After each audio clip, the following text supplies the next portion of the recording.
So it put her in a really weird position where all she had was Trump's bad, Trump's a dictator, Trump's a fascist, Mussolini, Hitler, blah, blah, blah. And she couldn't have a new economic plan that wasn't Bidenomics. She couldn't shift gears and get away from Bidenomics with her own visions, because just having those visions sort of suggests that you're not okay with the status quo as it is, that you don't like the way things are going, that if your voice was the one being listened to, you'd have done option B instead of option A, as Biden has been doing. And the border stuff is just, everyone cares about the border now because they've seen that like it's millions and millions of people, and it's been such a big story. And there is crime. There is like migrant crime. And they're seeing the people come in from all around the world, and people don't like it. And they're saying, why can't we have a secure border? Yeah, I'm stuck on. That's compelling. I was waiting and for Trump hung it around her neck like a fucking necklace, and she wore it like an albatross. Like an albatross, because he's like, she's the border czar. Didn't you know? I don't think she's the border czar. He just said that, and she never did. And they were like, why don't you ever defend yourself? He says you're the border czar. You're not, though. She's like, I don't like to talk about what he says. And I'm like, maybe you should on this one. I thought you were the border czar. It's super tough. Now I'm all backed up with things I want to reply to. If you're defending yourself, you're losing. So I could see why she wanted to talk about her own stuff, but that's rough. Is mass deportation going to happen? I hope so. I really hope so. It depends what that means, though, because I think there's different ways to look at that. It means illegals get out. Yeah, but does it mean that we go into communities and we uproot people who have been illegally here for a number of years? Does it mean that we first prioritize potential security threats who are from the Middle East or other like red regions? Red, I mean like dangerous regions. Or are we just and how do we fund it? How do we fund it? And how do we hire all these new officers? Like you're going to need a tremendous. So like you would like that's what they would try to do initially, or at least that's what makes the most sense to me, is number one is you levy something like mandatory prison time on employers that knowingly hire illegals. No pleading down, no getting out of it. You will go to jail if you knowingly hire one of these people as a means of undercutting what would be a fair wage for Americans. You do that. Number two, you make remittances, which is illegals taking money they earn here and sending it back. You tax that at 100%.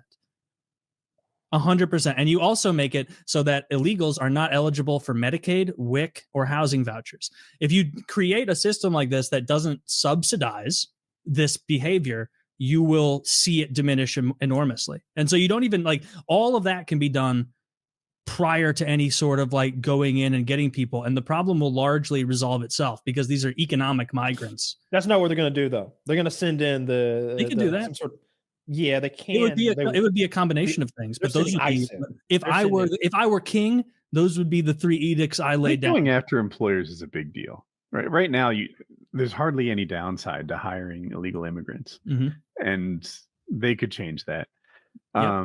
I would suggest rewards for turning in illegals. I would like that. I think that's been very good in Texas for turning in anyone who dares abort a fetus. I think it's great that you got that. You can report them, get that bounty. So I would put a bounty on illegals. If someone could whisper that word into Trump's ears, if he thinks tariffs are a beautiful word, bounty, that's the beautiful word. Because we'd all be going to Home Depot like 3 times a day, just scanning. Just keeping an eye out now. Look at this guy. This guy looks a little brown. Go get him. Yeah, right. If turning one in was like let's say turning one in was $500 each.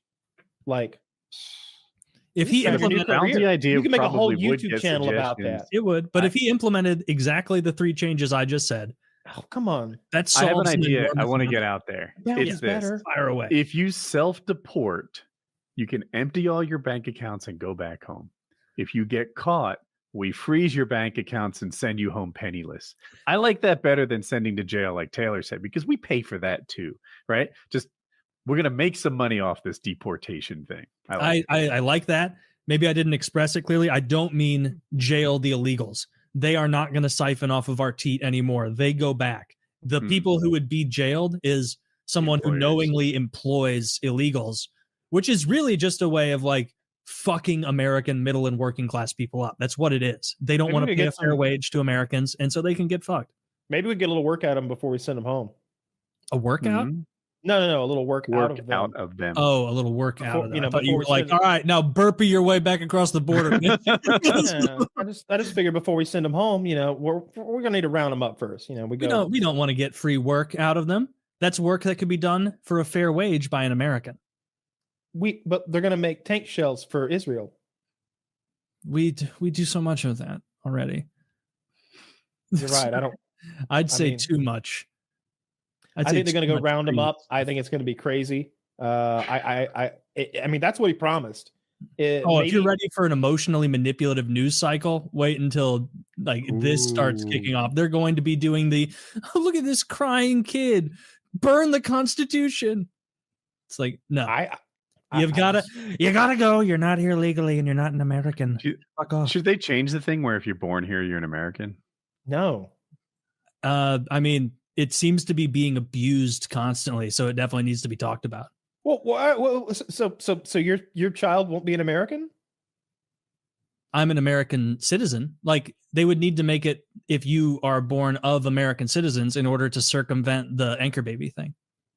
So maybe if one of your parents is an American citizen, then you are too.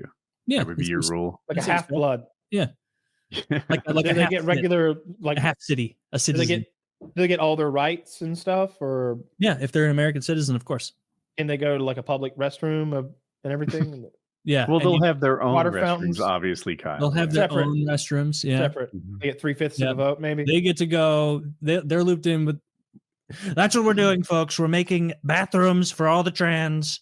Is that something I haven't heard about? Is that like a Project 2025 thing, like eliminating born citizenship or something like that? I think I did hear that, but I don't think it's a 20. I don't think it's a 25 thing. I think it was just another like bandied about idea.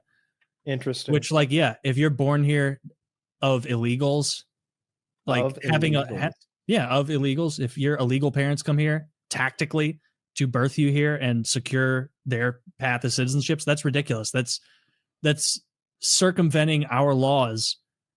Fuck that. No. What if they're smart? What if it's like a German couple of engineers? If they come here illegally, then they can get fucked. Heinrich was on vacation and Heinrich has to go back. Sorry, Heinrich, but you need to go back to your country that kind of used to be more relevant. Yeah, Trump said that he would do an executive order on his first day in office that would require at least one parent to be a citizen for their children to become citizens. Oh, yeah, wow. I'm totally down for that. That's wild.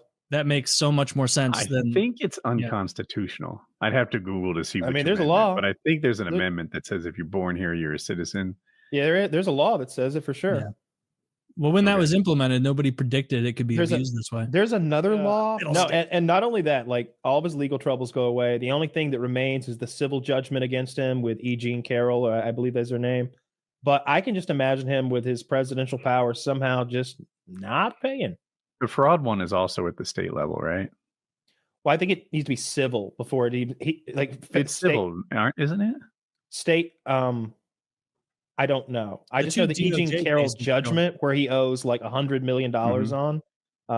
That's a civil judgment, and that's the worrisome one. But everything else goes away. $400 million one isn't on your mind?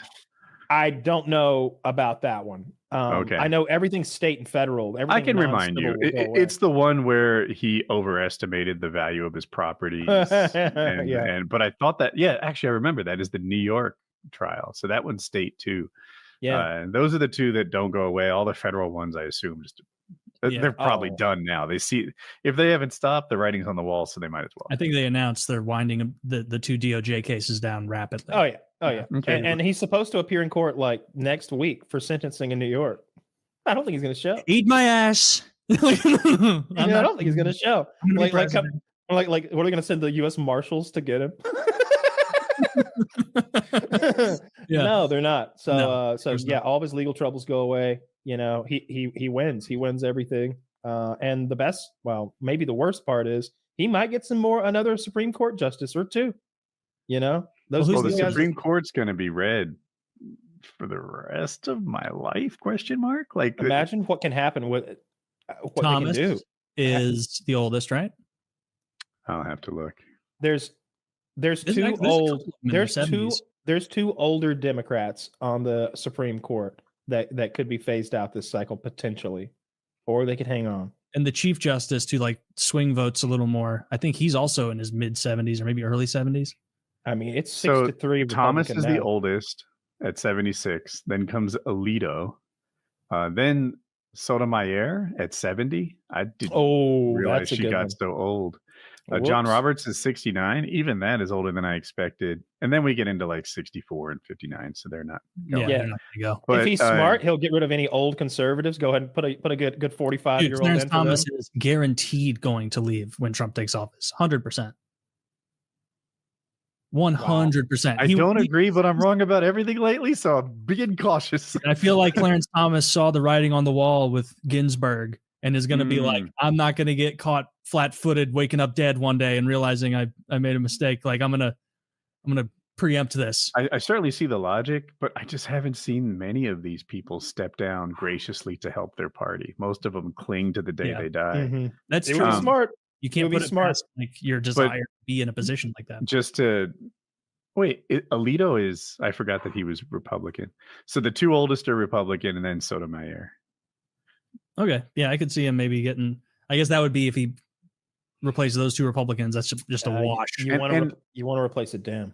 Somebody said that Trump was playing the actuarial tables when he picked his judges.